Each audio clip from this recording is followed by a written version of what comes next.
Hi again, folks. I'm sorry for the break there. I ran out of space on the disk I was recording on and had to go clear some space. So I'm not sure if I'm going to be able to merge these, or I'm kind of lazy technologically, even though I spent most of my life as a software engineer. I just don't enjoy doing that stuff anymore. So I apologize if this shows up as two separate videos for you to watch. Anyway, back to the topic at hand.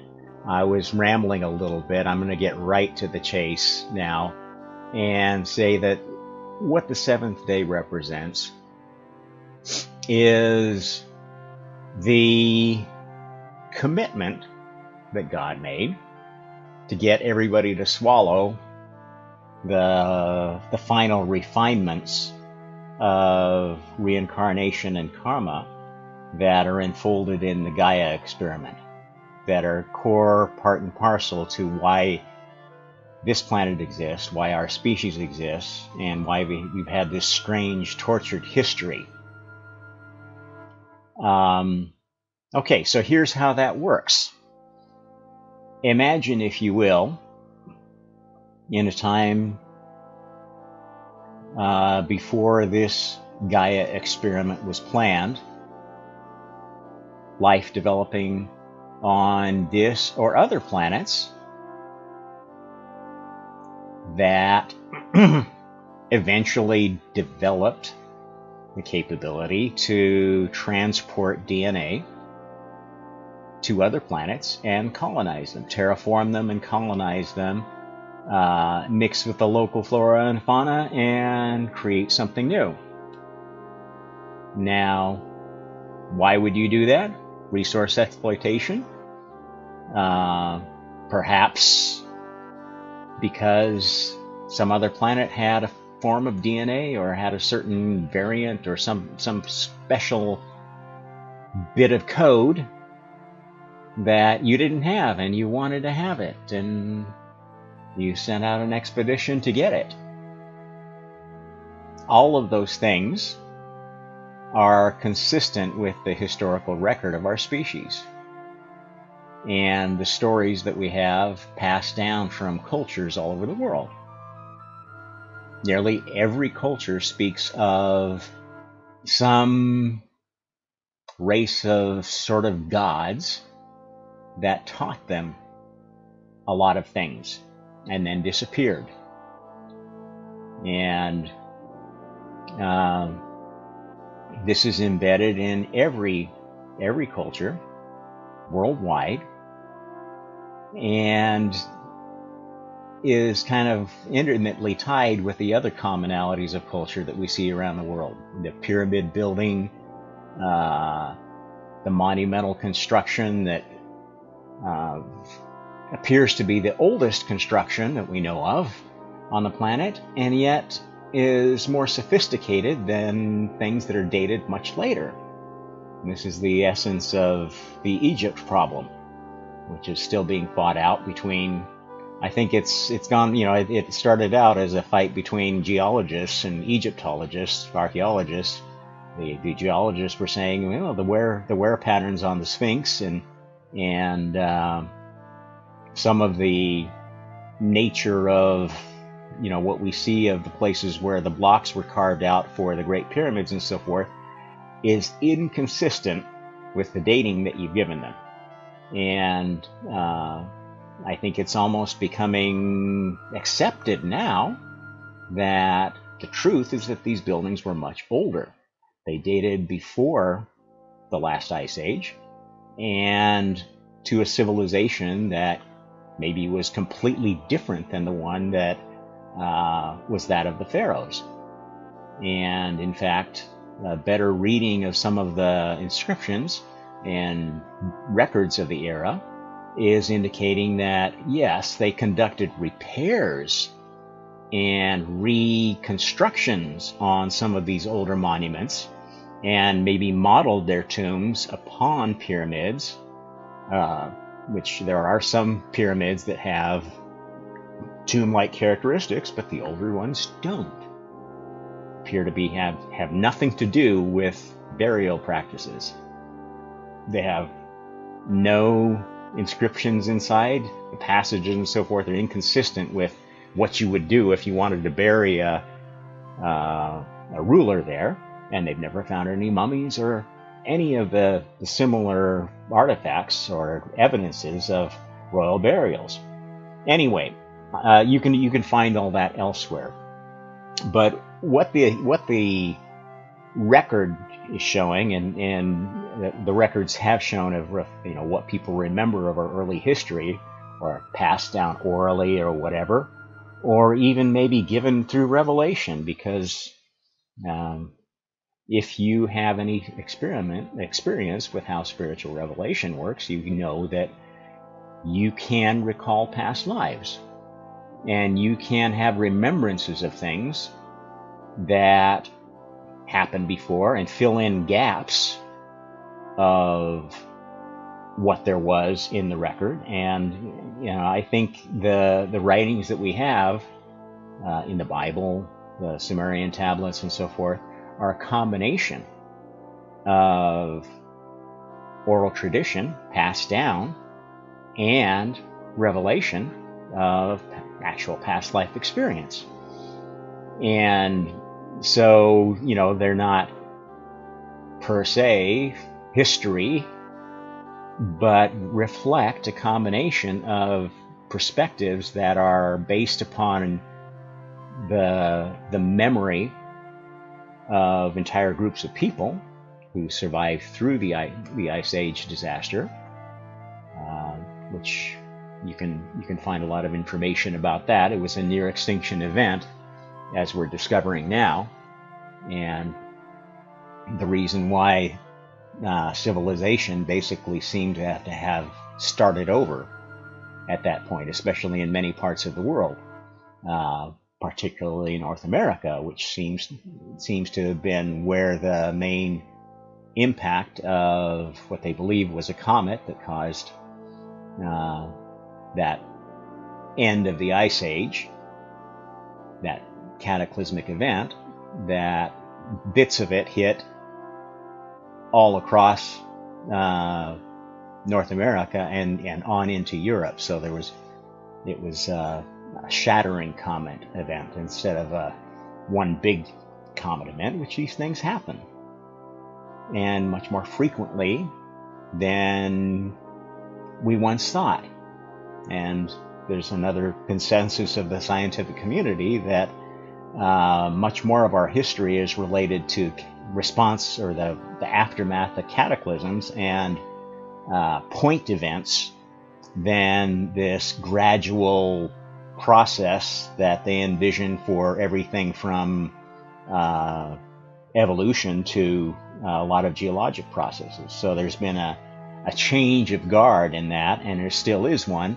And this is a source of a lot of the tension we see in the scientific community in many fields, that the old idea of, which was the old paradigm of materialist science was very popular among those who were of this postmodernist God is dead group, who wanted to kill religion, and who had basically built their ideological beliefs around the idea that if we didn't have religion, everything would be perfect. And this is core to communism.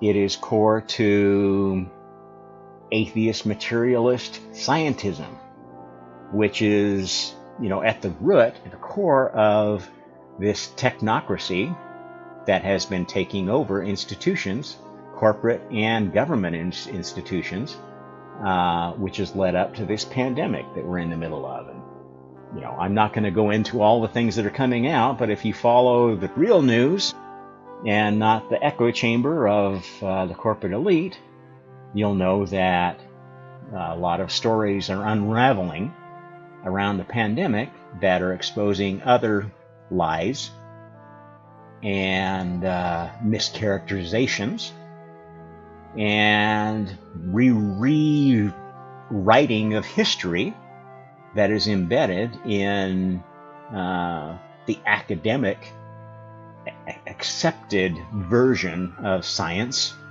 especially archaeology and anthropology and the study of history.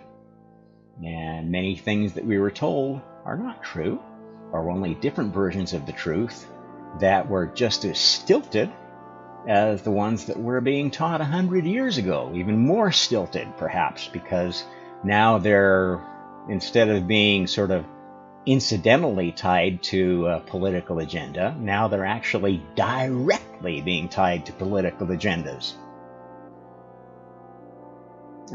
Anyway, so this seventh day of creation, when God slept, was effectively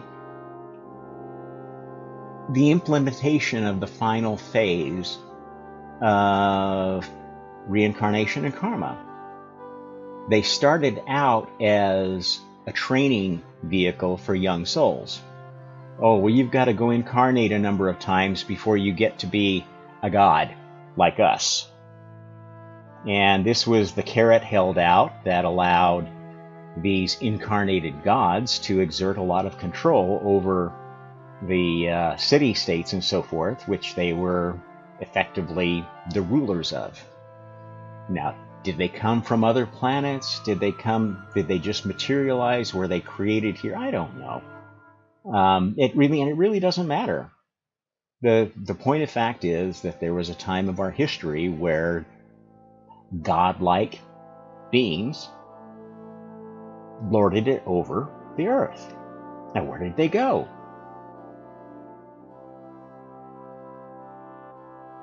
There's a lot of discussion in theological traditions of battles between gods and gods being replaced by others. The idea of what were individual gods of individual cities, individual groups of people, giving way to pantheons where there was a struggle between gods for supremacy. And those pantheons tended to have 12 gods, ruled by one who is like the supreme one. And those ideas gave way to monotheism, which said, oh, let's take the one God and make that the only God, and let's turn these others all into angels. And again, back to the whole idea of Elohim. Who are the angels? Michael, Gabriel, Ariel, Uriel. Goes on and on. This L that happens on the end of names seems to be an honorific that says that you have the blood of these ancient gods in you. Now, why don't we have those ancient gods anymore? Does that bloodline still exist? These are interesting questions, increasingly becoming interesting outside of the area of conspiracy theory or theology. And I'm not going to go into these things except to say that my understanding of what happened was that as the laws of reincarnation and karma were refined, somehow these god souls were convinced into voting for their taking the same dog food as every other soul. And how would that happen? Well, I would guess that if the first soul, God, said, you know what, this idea is so good, we all need to participate in it because we all have the same sort of personality defects that we're seeing in these young souls, and we're punishing them and so forth, and yet we're just as guilty as they are. And this is no more in evidence than with the Greek mythology, where the gods are just as fickle and nepotistic and sadistic and everything else as any human, just with a lot more power to do harm. And this is true. This rings true to me and to my experience of my past lives, one of which I was one of these gods. I don't know who I was exactly, eh, but the experience that I relived was so real that I know I was there. And I didn't experience everything about that life, but some of the key moments that were dredged up were a time when I was a young, carefree God out enjoying this world where I happened to live and mixing with the creatures there. Um, maybe quite similar to the stories about Zeus and his escapades when Hera wasn't looking. I also have a very, very strong memory of that life being basically imprisoned somewhere for long enough for me to end the nature of that life, that incarnation, which seemed like it was many thousands of years. And pardon me, you can imagine how messed up you might get spending thousands of years in a prison with no stimulation, nothing to do, only the memories of the events that led up to your family locking you away for what was essentially an eternity in an age when the beings of this type who are incarnated live for thousands of years. And that's in the Bible too. I mean, there's actually genealogies that have key figures in the Bible living thousands of years. Is that impossible? Well, I think given the march of technology that we've seen within our species, if you can extend that to the idea of what you could accomplish if you were a spiritual creator who had been involved in making the whole universe, making the physical universe and defining its laws, you could probably do just about anything. And that was the whole point of creating all these laws, is to limit what you could do so people could create responsibly. So my take on the seventh day is God said, look, we all need to participate in this scheme of reincarnation and karma, both for our own edification as a humbling experience to learn what it's like to actually have the limitations of the younger souls that we're creating, and to give us a gauge of when these young souls are perhaps ready to overtake the old ones and take the more responsible positions of the multiverse, and put some of you old gods out to pasture who really haven't proved to be very effective at the tasks that you've set yourself. So this seventh day of creation is when God chose to start incarnating. And those that chose to take the same bitter pill to demonstrate that they had the faith in this new law were the faithful. And did they all choose to do that at the same time? No. And so there was this seventh day of kind of progressive chaos where the senior creators, at least the ones that were on God's side, were kind of AWOL, because they were incarnating, they were facing life after life of dealing with their own karma, dealing with their own dark side, learning things that they'd never had a chance to learn before because they'd never experienced the limitations of life in some of the new soul vehicles that existed, like humanity. And we've had this seventh day, which has been rather chaotic.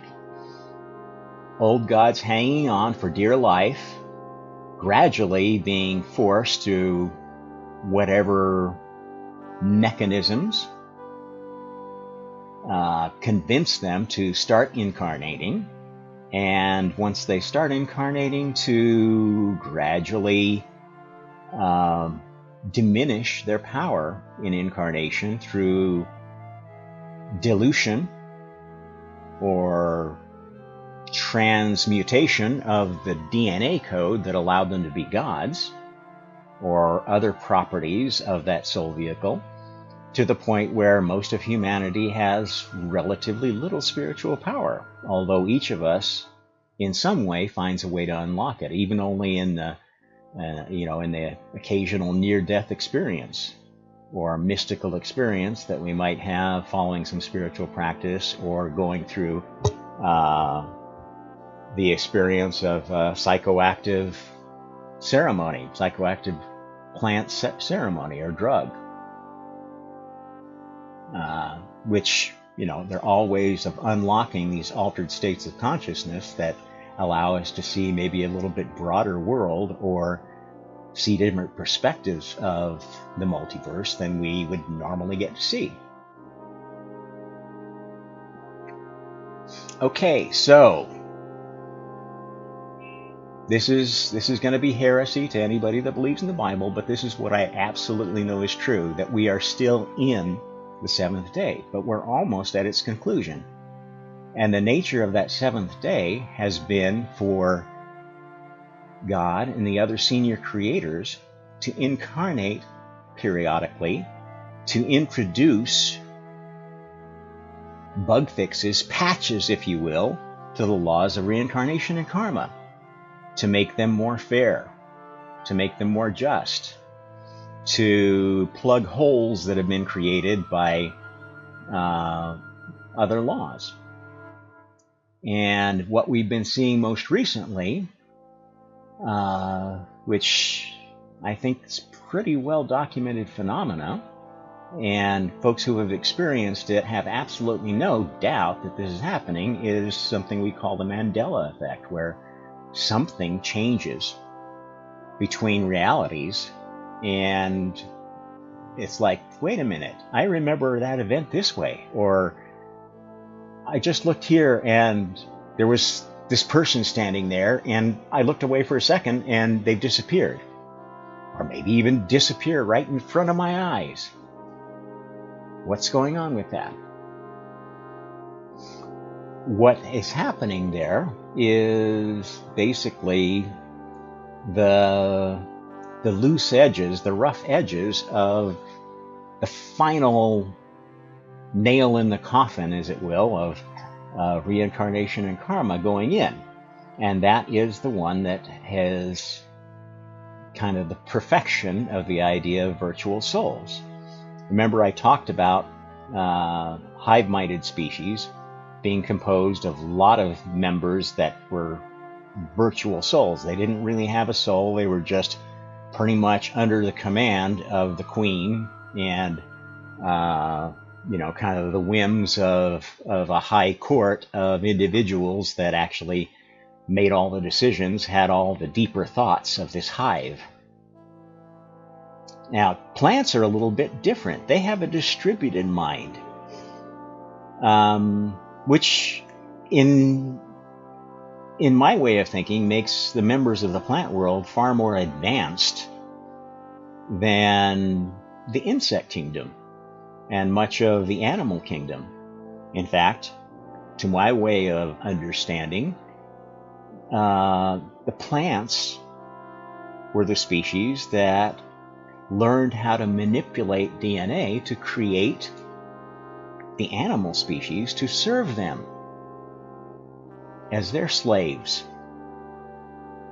And if you think about how ants and bees work to, the bees work to distribute pollen for the plants.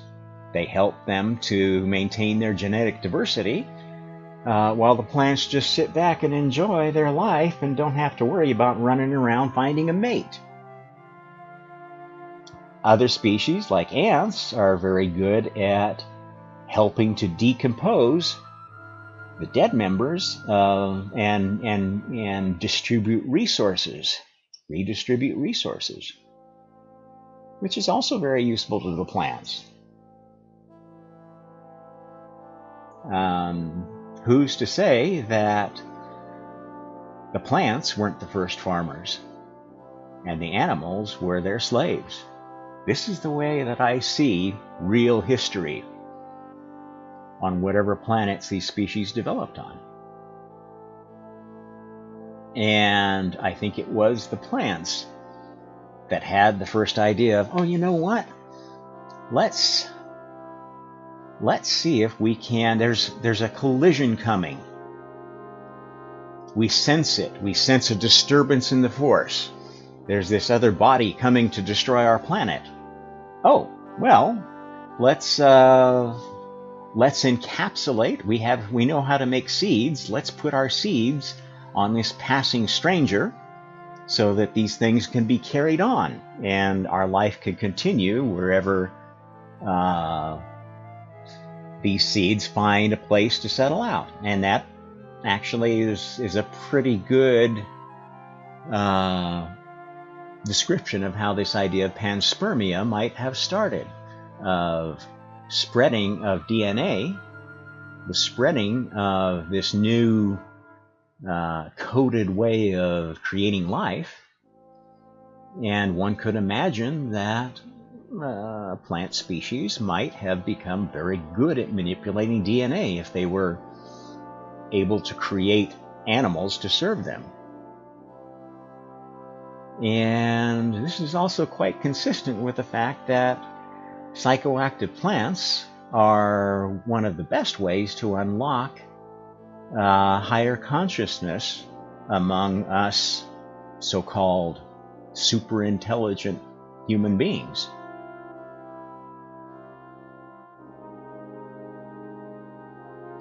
Just a thought. At any rate, what I do know is that this seventh day of creation is coming to an end.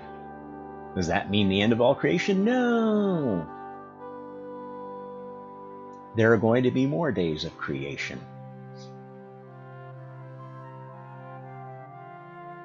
Because the job is not over. What the laws of reincarnation and karma have done is create a level playing field and a way for dealing with souls that have dark tendencies and shuttling them to the places where they can do the most good. Now, wait a minute. Dark things, evil things can do good? Yes. Ultimately, by applying an object lesson to souls who want to try to do the same stupid things that these dark souls have done before. Okay? And how many times does our species have to repeat the Hitler experiment? How many Stalins and Maos and Xis and whoever else might come along that thinks that, oh, if only I had all the power, I could make a utopia. This is how dark souls work. They keep banging their heads against dumb ideas that have been tried before, again and again and again, by young, stupid souls, or crazy old ones that go off the rails. And that's a choice that we have to allow them to make. The problem comes when they cause unnecessary suffering and hardship to other souls. And this is what's being solved with these virtual souls. Okay, because a new incarnation of virtual souls have their own set of rules. They aren't just the slaves of whatever species has taken their souls away and said, nope, only our leaders get to have souls. You have to be part of the hive mind and think like us and do whatever we tell you, because you're not advanced enough. You're not special enough to have souls. You're just worker bees. You're just soldiers. Okay? That's dystopian. That's not the way anybody would want a virtual soul to exist. Life after life after life with no choices.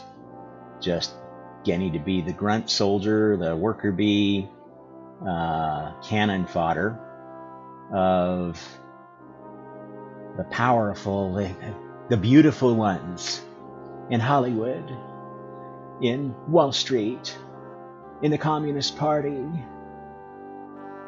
Those guys are, we have hive-minded souls working at work in our own species that would like to make our species into that sort of thing. And they're not going to do it, but they're going to make life hell for people for a while. The good news is that with the change that's coming, what's going to happen is the next time these folks die and go through the reincarnation process, they are not going to be given the opportunity. The really dark ones, the ones that have gone off the deep end that are just hopeless, they're not going to be given the opportunity to come back to God's universe or the parallel universes that basically run on the same set of rules. The work is rifts, if you will. If you think of, God as the first spiritual scientist with his own universe that's kind of like the best perfection that we could come up with yet, there are many other gods, children of God, who play the game the same way. Like, I like the idea here. Now that I've learned how the creation game works, I think I'd like to go work on my own universe. And these other gods, these other senior creators, are the ones that do riffs on the prime universe of God, that create these alternate timelines, experimenting with changes that they think, this perfect timeline, as perfect as we can make it, universe of God, which is based upon the last accepted save game that God decided he incarnates, he sees what everybody has put together in these other parallel universes for integration, and says, that one actually looks like a better plan than I've currently got in my universe. So I think we need to start an experiment to integrate your idea into the prime universe and make that part of the new plan, part of the new divine plan. And to make that happen, of course, you've got to test it. You first test it in these parallel universes where the original inventor came up with the idea, and then you test it in the prime universe. Now, how do you do such a test? You don't immediately implement a new idea universally all over the universe. You create a planet, a species, the infrastructure you need to do the testing, and isolate it enough from the rest of the universe that you don't poison it with this test before it's fully baked. And that's why this obscure planet, in this obscure solar system, in this relatively obscure galaxy called the Milky Way, exists. It's a test. A test that has come near failure many times. And the history of a lot of ancient peoples is one of cataclysm, of disappointing God, of failure, of overweening gods, misusing their power or having battles between each other and destroying each other. But the fact that we're a wolf here says that the experiment has not failed. And in fact, if you look at the course of human history in recent times, what I think you will notice is there's a pattern of many things that could have been very existential events somehow sorting themselves out.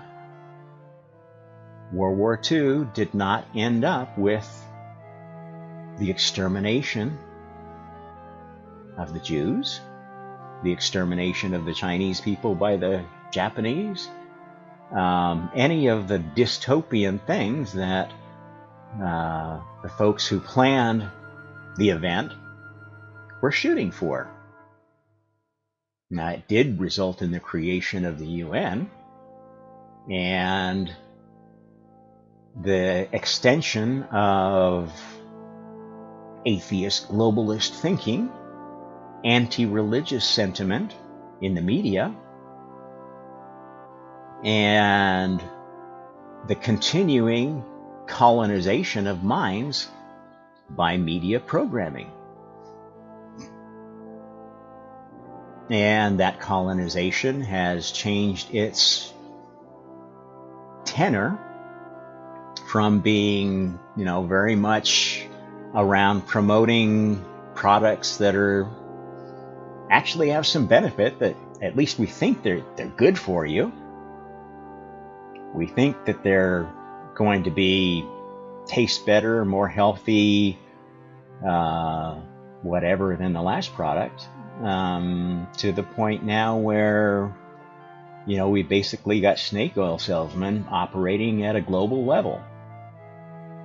And so honed in on the profit aspect of what they're doing that they don't really want to hear about any long-term side effects. And this is no more true than in mind-altering technologies like social media, which basically allows everybody to fancy themselves a god and rate their godhood by how many likes and shares they get for their content, and how many good comments, and how many people pat them on the back and say, "Yeah, right, man." And this is the essence of,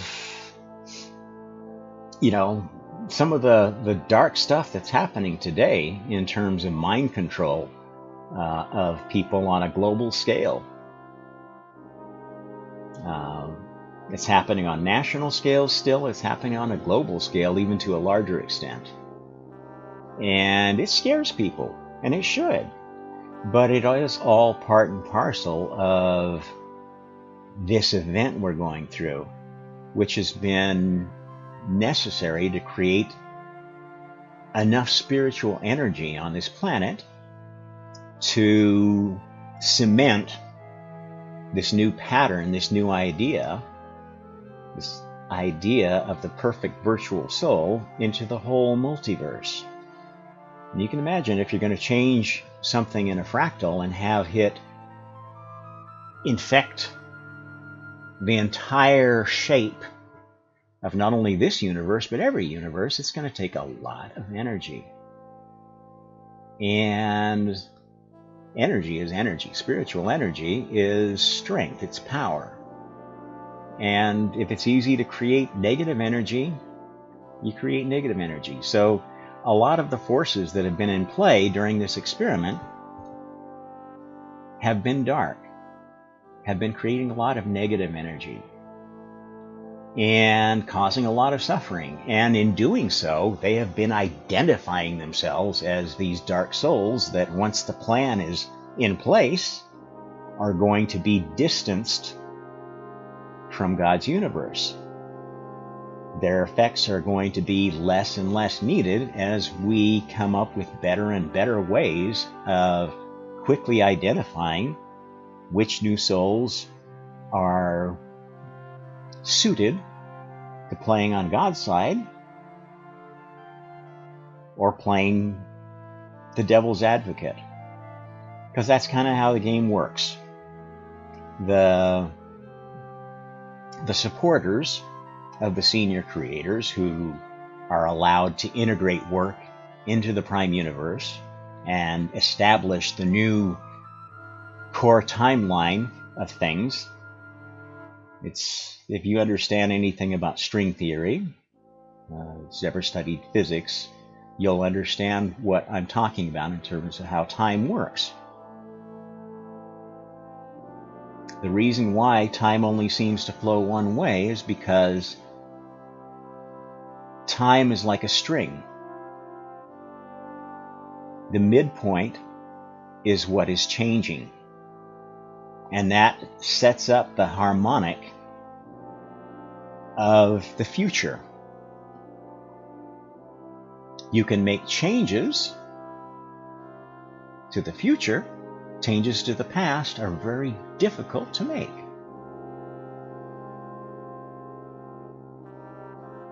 They can be made, and sometimes they are made this is an area where some people who study the past are probably destined to be the gods of time. And there aren't very many of you, and you operate under a very, very stringent set of laws with very little tolerance for any mistakes, as you might expect. And those are the few gods that are allowed to do what if playing in their universes on past events. And with the idea that, okay, now that we've got these new virtual souls in play, and we can make sure that the prime universe doesn't have any undue suffering. Okay, maybe I need to go into how those virtual souls work.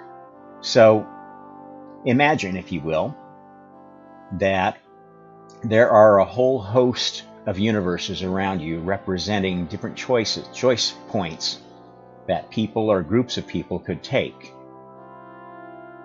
in any given situation. And those choice points allow individual souls, which are not just human beings, they can be whole groups of human beings that share a particular ideology. There's an oversoul of every religion. There's an oversoul of every ideology, every kind of government. And those oversouls have their own universe. They are God souls. When you're the oversoul of an entire idea, an entire religion, by definition, that's being a god, right?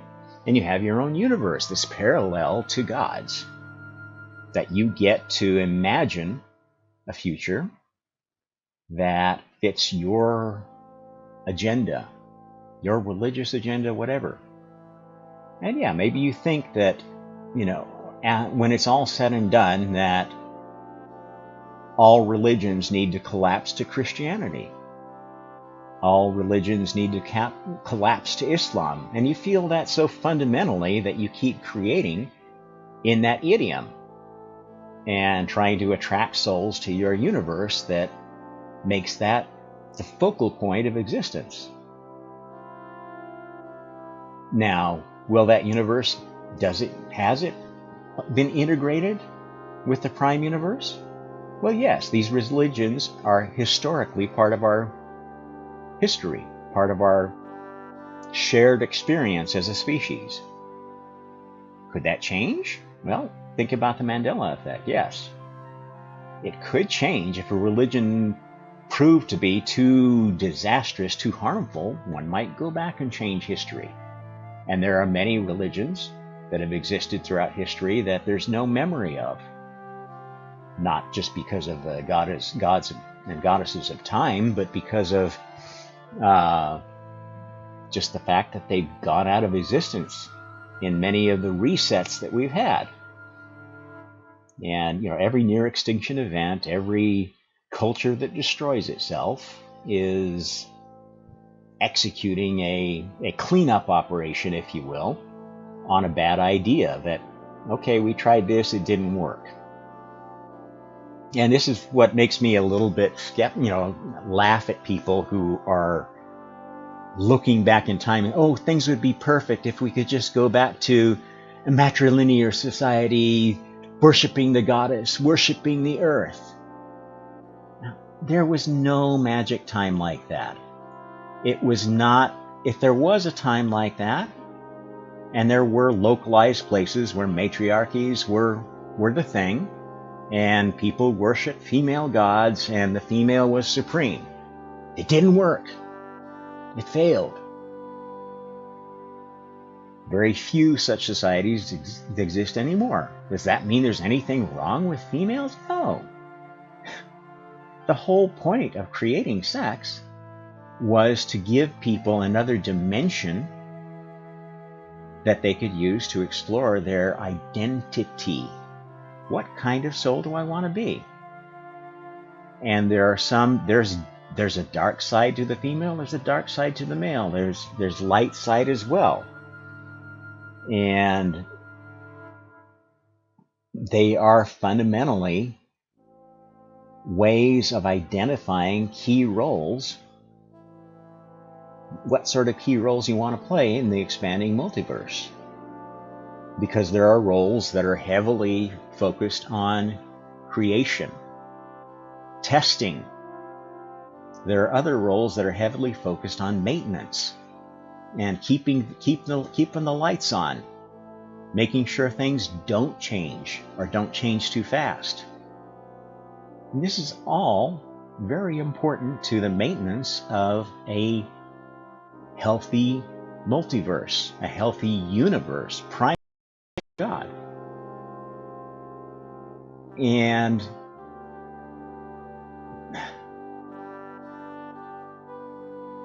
you've just got to accept that whatever you're gravitating to, if you have sexual dysmorphia, okay, maybe it's because you have never been male before or never been female before.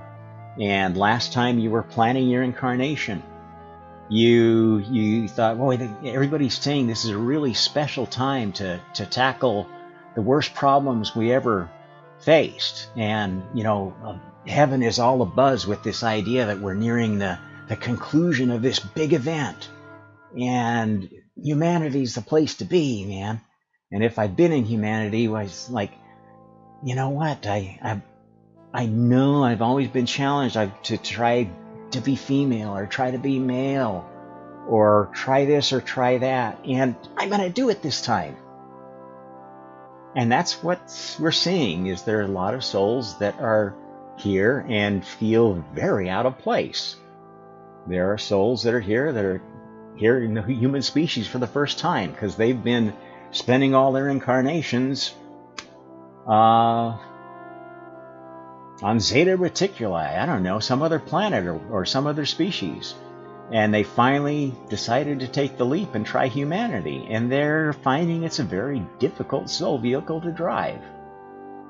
And first time through in humanity, when you're in a soul vehicle that has its own independent thinking apparatus and can freely engage in wrong thinking and bad ideas, you're going to be subject to a lot of manipulation by souls with more experience that see you as a prime target.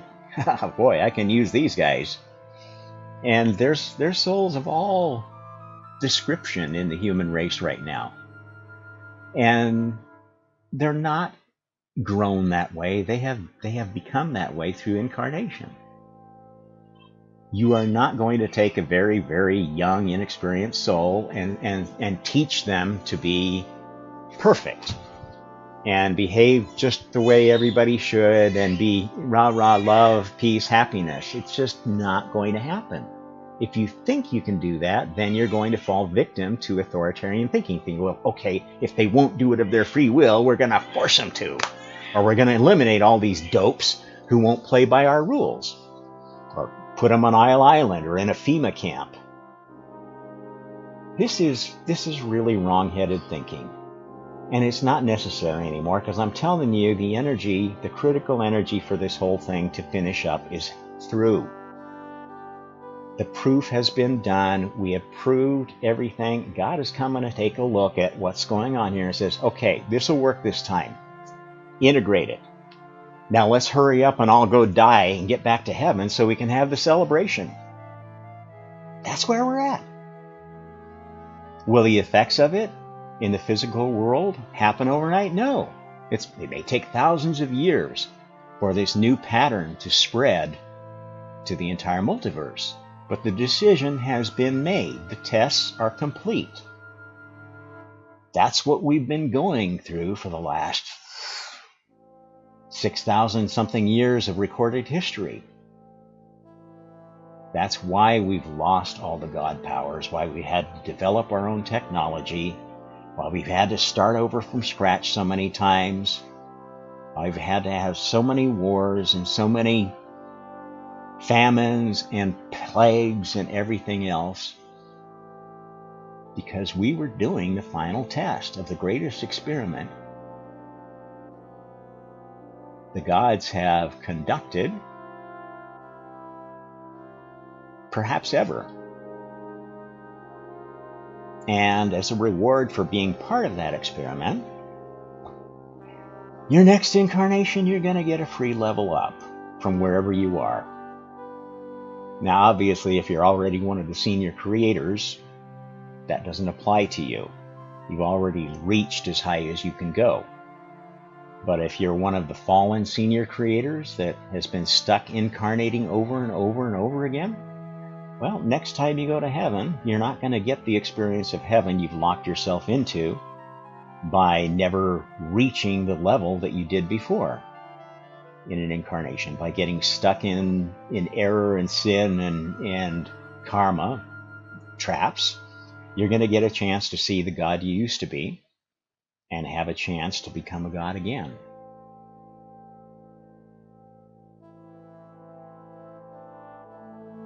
Is everybody going to end up in a good place? No. There are still going to be many, many dark souls that are going to choose to play on the side of darkness and choose to be the devil's advocates for future experiments in creation. And every life, every incarnation is an experiment in creation, at least an individual one for that soul. And billions upon trillions of souls are being created all the time to fill all this new space in the multiverse that's been created by these new laws. And it's going to be painful. There are going to be growing pains. But the process of making this whole change happen is finished. And the most visible effect of it is that pyramid magic no longer works. The old system was based on a pyramidal structure to the spiritual world, where connections were always to the vertices of another pyramid, and the top of the pyramid was God. It's not like that anymore. You're not struggling to be on top of the pyramid. The new form of the spiritual world is what I would describe as a superfluid, where souls of a similar affinity can find themselves and clump to achieve spiritual energies where they are needed, where they are wanted, to accomplish spiritual experiments much more quickly, without the need of interstellar travel, without the need of creating whole planets and whole new species and this and that. Well, that will still be going on because there are many soul vehicles, many souls in those vehicles who won't understand the new laws. And they will never understand them as long as they choose to operate at a lower level of consciousness. And that's why all the world's religions that are currently active will probably remain active, because they are useful vehicles for souls at a certain level of development. And like training wheels. And that's how you really should view Christianity, Islam, cosmic oneness, scientism, atheist materialism. Any kind of strong belief system you have is a set of training wheels. Now, I can tell you that some of those training wheels are primarily going to be targeting dark souls who are on their way to be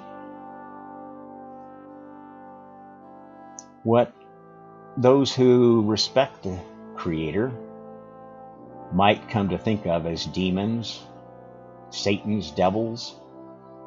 Now, that's not a very kind way to think of these souls. They are very useful because they help stress the system, expose weaknesses, and allow those weaknesses to be distanced from the fastest perfection, the fastest growth, the fastest expansion of the which is going to contain much more beautiful things, much more beautiful art, creations that we can't even imagine now, that we don't even have the senses to imagine in the limited form of human beings. But you got to be patient. There's no such thing as a free lunch.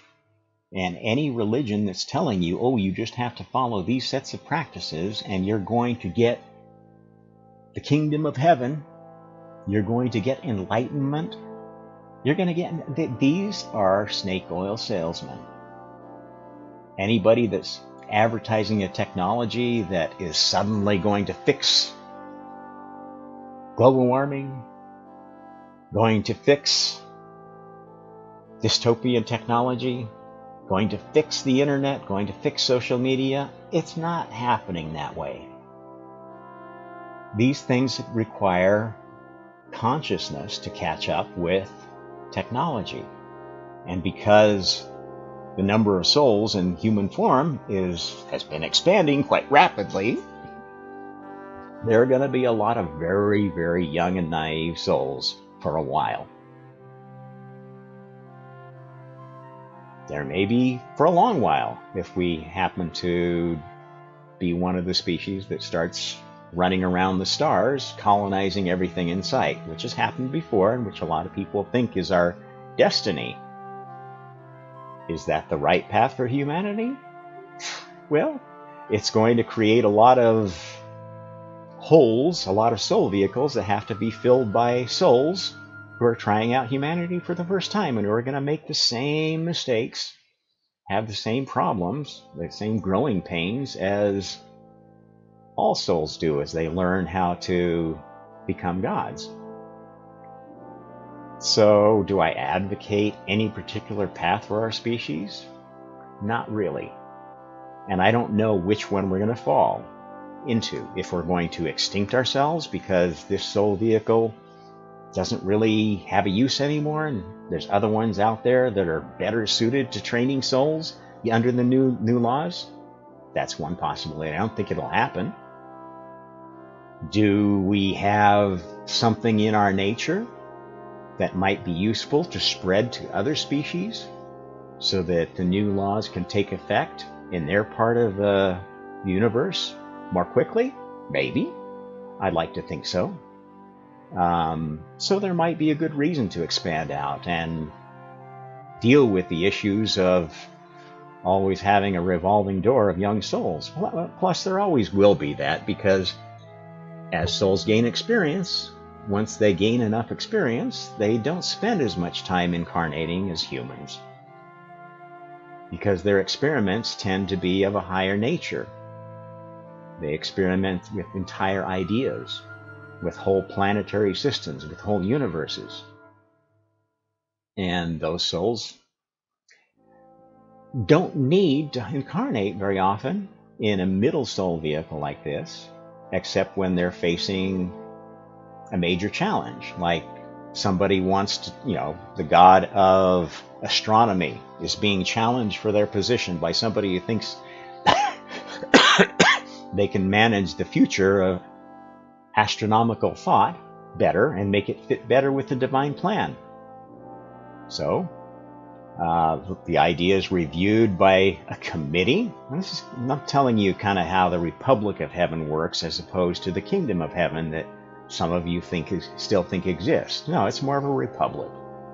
People try out for positions. They're given positions, and if they screw up in a god position, they get demoted. What happens when you're demoted? You don't just drop down to different godhood or, get to take the seat over there by the window. What happens is you have to incarnate to re-justify your godhood and to learn lessons of humility, to see things from a different perspective, and hopefully fairly quickly teach you how to earn the opportunity to become a god again. And that is the essence of what happens when we live a Messiah life. And you can look through the human history and see all kinds of people who were just very special, did something really unusual. Artists, scientists, leaders, spiritual or in political spheres, who did things that were just like almost godlike, who seemed to be living some kind of a charmed life, at least for a time. Folks like Alexander the Great, like Caesar, and his adopted son Octavian, who, from a Western historical standpoint, did more to shape the world we have now than any other. Now, some say in good or bad ways. The Roman Republic was, at the time, the most successful republic the world had seen. And maybe this is a topic for another session, because this has gone quite long, but the discussion of the trajectory of Rome is a very pertinent one right now. There's a lot of people making parallels between that and what we're seeing going on the world stage, what we're seeing going on to what had been the world's foremost republic, the United States, which most people who understand what a republic really is and what a constitution should mean and what the principles of the framers of the Constitution were going for knows that we're very far from that pure image now, and maybe less than 10, 15, 20 years away from a total collapse of that paradigm of government. And you see groups who want to be, we should be more like China, have one party that controls everything, and the most virtuous and meritorious and smartest people go and take all the positions and tell us what to do and make all the decisions because they know better than everybody else. Well, I'm being facetious because I've been to China. I've seen how the government works there, and they do a good job of putting on a show, I guess, for idiots that watch commercial news that they can bully into carrying whatever version of the truth they want, at least to the large extent. They can silence anybody that criticizes the reality of genocide, the reality of graft and corruption on a monumental scale. But anyway, I'm probably going to get banned if I keep talking, so I'm going to end it there. But I hope you learned something that will help you put up with a little bit more of the interesting times we're going through and give you some sense of where it all leads, what it's all about, and maybe something will click and inspire you to a life of passion that gives meaning to what may seem like a time where it's like, why was I born now? Why am I doing this? Why am I here? I don't want to be here, because there's a lot of people in that space, especially since the fun and games of the pandemic. And to the extent I can, that is my goal, is to try to give you hope and help unlock a mission like I've discovered for my life.